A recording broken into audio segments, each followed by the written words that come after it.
Et quand on se dit, au fait, dans la Bible, qu'est-ce qu'il y a de plus important, c'est pas facile de répondre. Parfois, on s'en mêle un peu les pinceaux, on dit alors attends, je vais prendre dans l'Évangile, ou peut-être plutôt les commandements, c'est très important, ou peut-être la fin, parce que l'Apocalypse, ça dit un peu vers où on va. Ah non, peut-être plutôt le début, parce que ce sont des textes fondateurs, la Genèse, tout ça. En fait, on ne sait pas trop comment répondre quand on demande quel est le grand commandement. Au temps de Jésus, les gens, ils passaient des heures et des heures à discuter sur qu'est-ce qu'il faut prioriser, qu'est-ce qu'il faut hiérarchiser. Les rabbins, là, les savants juifs, un peu après Jésus, c'est la génération suivante, il y en a un qui s'est mis à compter les commandements les plus importants, il en a trouvé 613. Alors pourquoi ce chiffre-là? Alors on fait des théories pas possibles. Il paraît que le mot Torah, qui veut dire loi ou projet de Dieu, si on donne un numéro à chacune des lettres dans la Bible, ça fait 611, plus 2, 613. Pourquoi plus 2? Je ne sais pas, enfin c'est comme ça. En tout cas, on peut trouver plein de raisons qui nous fait dire que c'est compliqué tous ces commandements. Alors on pose cette question, c'est pour mettre à l'épreuve Jésus. Vous savez, on est dans une période, dans tous les dimanches qu'on a lus, là, les évangiles qu'on a lus ces différents dimanches, où à tour de rôle, les gens viennent voir Jésus dans le temple et chacun lui pose sa question piège. Il y avait la question des partisans d'Hérode, des pharisiens, des sadducéens, qu'on n'a pas lu là, mais c'était juste l'évangile d'avant. Et puis là, cette fois-ci, on a à nouveau un docteur de la loi, donc un grand spécialiste, qui vient poser la question à Jésus, maître, donc c'est un peu une question entre spécialistes. J'imagine que tous les gens sont là, ils écoutent. Qu'est-ce qui va sortir de cette dispute un peu entre deux grands spécialistes? Qu'est-ce que Jésus va bien pouvoir répondre? Alors Jésus, en fait, au lieu de choisir un des 613 commandements, un livre, une phrase, connue par tous, en fait, il fait comme une sorte de synthèse. Jésus, en fait, il parle plutôt de l'esprit de toute la parole de Dieu. Et toute la parole de Dieu, son esprit, le sens global de cette parole, c'est très important de comprendre ça, en fait c'est la clé de compréhension, c'est l'amour. Et voilà, Jésus pose ce grand commandement de l'amour, ce double commandement de l'amour. Et on comprend que l'amour est au-dessus de tout, que l'amour permet de vivre, que Dieu est amour, que Dieu vit l'amour, que Dieu proclame l'amour, que Dieu invite à aimer, que Dieu fortifie même notre amour qu'il dépose en nous. En fait, Dieu est amour. En Dieu, il n'y a que de l'amour. Voilà, ça c'est mon mot d'introduction et c'est l'ensemble en fait de ce message. En Dieu, il n'y a que de l'amour. Sans amour, je ne suis rien. C'est comme ça qu'après traduit saint Paul dans ses mots à lui. Alors entrons dans ce double commandement. Regardons le premier. Aimer Dieu de tout son cœur, de toute son âme et de tout son esprit. En fait, là, Jésus cite le Deutéronome. Dans Deutéronome, il y a aussi de toute sa force. Ça veut dire en fait aimer Dieu de tout son être. Voilà, aimer Dieu. Aimer Dieu, c'est le connaître, le fréquenter, c'est passer du temps avec lui, c'est désirer demeurer avec Dieu. Pour moi, aimer Dieu, en fait, c'est 3 verbes. C'est comme ça que je décline un peu l'amour de Dieu, qui pourrait paraître un peu théorique, parce que Dieu, on ne le voit pas, on ne l'entend pas directement, en tout cas par les oreilles. Alors, comment faire pour aimer quelqu'un qu'on ne voit pas ou qu'on ne peut pas toucher directement? Moi, je propose 3 verbes. Aimer Dieu, d'abord, c'est adorer Dieu. Adorer Dieu. Adorer Dieu, c'est demeurer devant lui, peut-être le matin, quand on se lève. C'est le premier commandement du décalogue. Adorer Dieu, c'est dire « Ah oui Seigneur, cette vie en fait, elle vient de toi. La vie que tu me donnes ce matin, je sais qu'elle vient de toi. Je te reconnais comme mon Créateur et je t'adore, je t'aime. » L'adoration eucharistique, c'est une partie de l'adoration où on reconnaît que Jésus est présent dans l'Eucharistie. On va le faire tout à l'heure, quand on va recevoir le pain et les enfants qui font leur première communion. Vous êtes invités, Prune, à adorer Dieu, à concevoir, reconnaître que Jésus est vraiment là dans le pain. Adorer Dieu, c'est le respecter. Dans ce livre de l'Exode, à plusieurs reprises, on parle de respect de Dieu. Le respect, c'est la crainte de Dieu même, dit le livre. Crainte, c'est pas avoir peur de Dieu, mais c'est au contraire respecter Dieu comme étant notre Créateur. On sait qu'on est en dépendance par rapport à lui. Je ne me suis pas fait tout seul. Je suis fait par Dieu, fait pour aimer, fait par lui. Voilà, adorer Dieu. Le deuxième verbe que je mets, c'est croire en Dieu, mettre sa confiance en lui.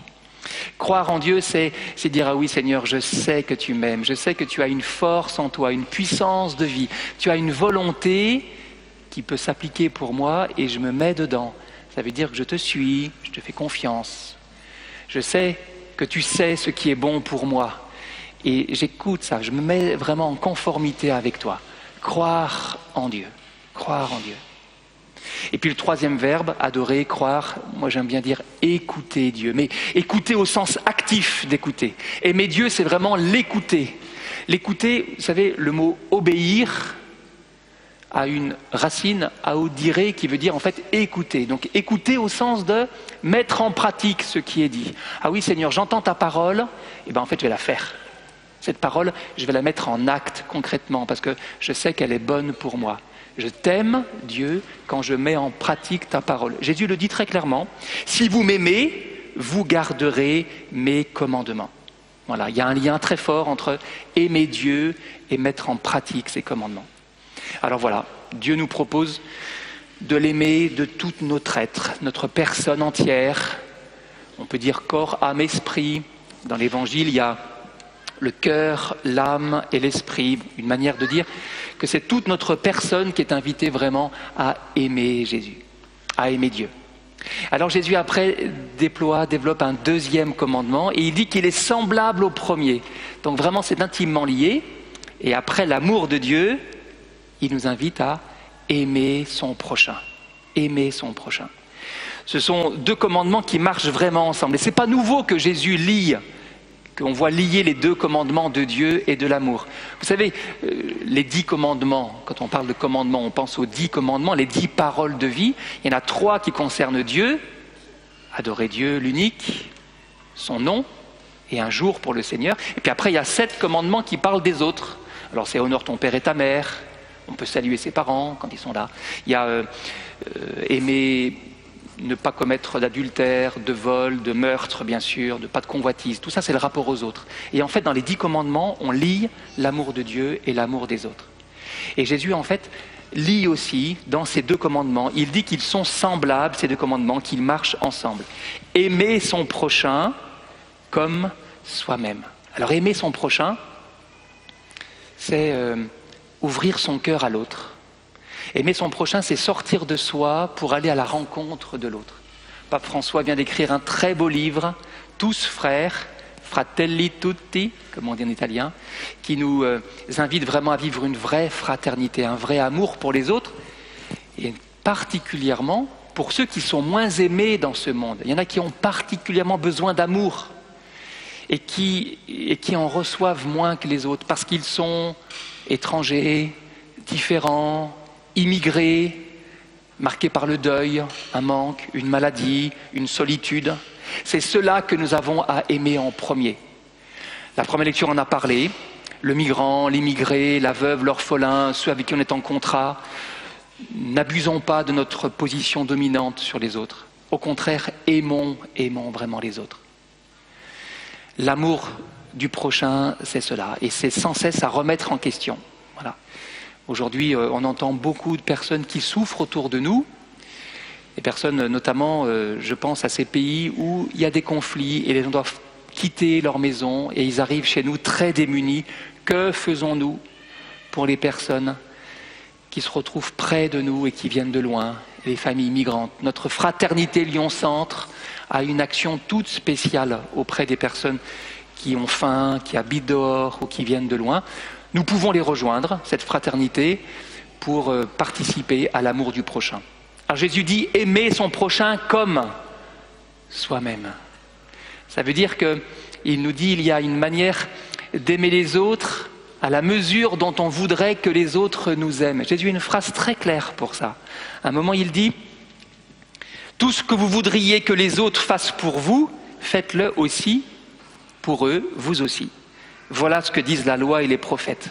Vous voyez, le comme, il nous permet d'aimer l'autre à la mesure de l'amour qu'on aimerait recevoir. Et comme soi-même, ça veut dire en fait qu'il faut aimer soi-même pour aimer les autres. Et ça, je propose de nous arrêter quelques secondes là-dessus. Qu'est-ce que ça veut dire s'aimer soi-même ? C'est très important de s'aimer soi-même, reconnaître la valeur que chacun porte, l'amour que Dieu a mis en nous, les capacités, les dons, les compétences que le Seigneur a mis en nous ou que j'ai acquises. C'est important de s'aimer soi-même.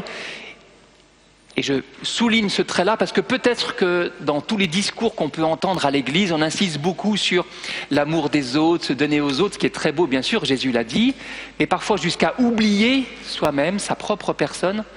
Et en fait, on a comme une sorte de concurrence entre « Ah bah oui, en fait, il faut que je me sacrifie pour les autres, donc je m'oublie moi-même. » Et au final, l'amour des autres devient pesant, difficile, douloureux, et on n'aime pas trop aimer les autres, en fait, parce qu'on ne s'y retrouve pas. En fait, Jésus dit, aime ton prochain comme toi-même, ça veut dire que c'est en t'aimant toi-même que tu pourras mieux aimer les autres.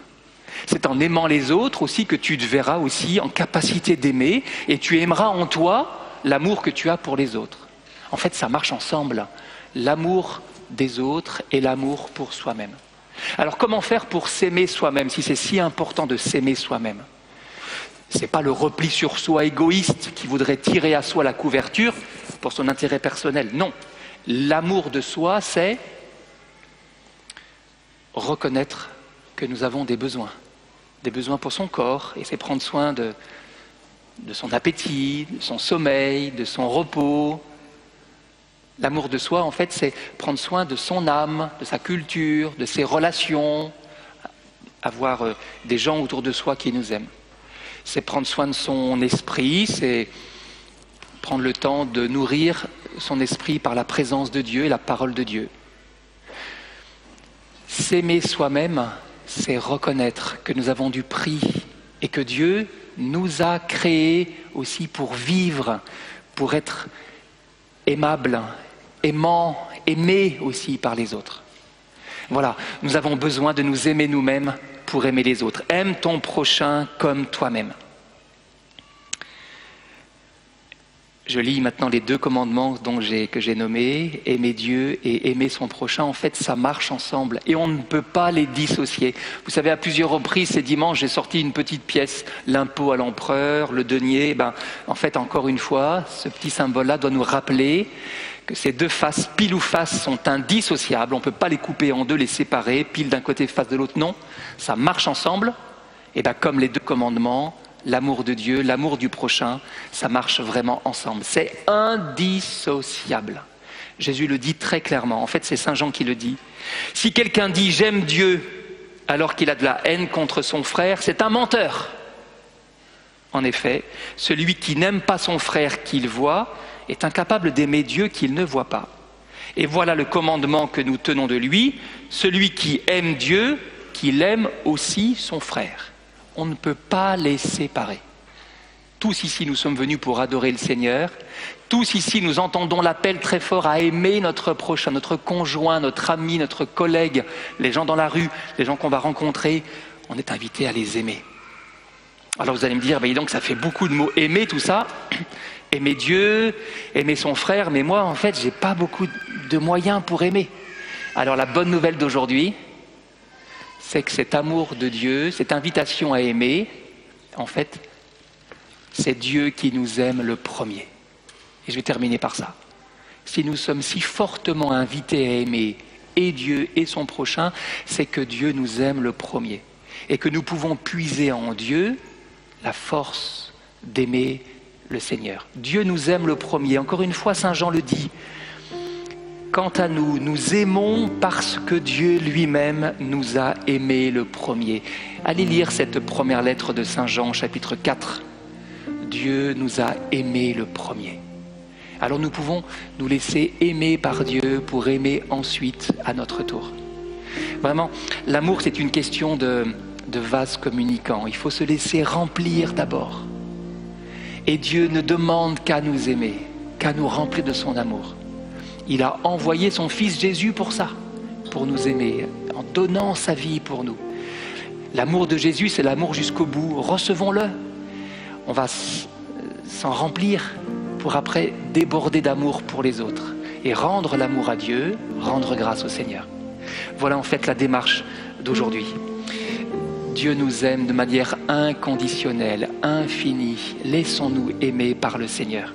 Vous voyez, au croisement de l'amour pour Dieu et de l'amour pour les autres, à ce croisement vertical de l'amour pour Dieu et horizontal de l'amour pour les autres, à ce croisement-là, il y a la croix de Jésus. Ça veut dire que c'est vraiment Jésus qui nous permet d'aimer Dieu son Père et Jésus qui nous permet d'aimer les autres. Nous venons recevoir Jésus dans l'Eucharistie pour les premières communions, dans le baptême. Et c'est cette présence de Jésus qui nous rend heureux en aimant les autres et en se sachant aimer. Oui, cette semaine avec toi, Seigneur, je vais poser 3 actes, Seigneur, avec ta grâce. Un acte d'amour pour moi, je vais prendre soin de moi, une petite chose qui me fait du bien. Un acte d'amour pour les autres et je vais concrètement choisir, avec ton soutien, d'aimer quelqu'un, peut-être un peu plus loin justement, quelqu'un que j'aime moins facilement, mais je vais éprouver une satisfaction à l'aimer, un amour à aimer les autres. Et puis Seigneur, je vais t'aimer toi, et ça commence dès maintenant, Seigneur, par le temps de silence juste après, par mes mains ouvertes pour te recevoir. Oui, je t'aime, Seigneur, parce que tu m'aimes infiniment. Amen.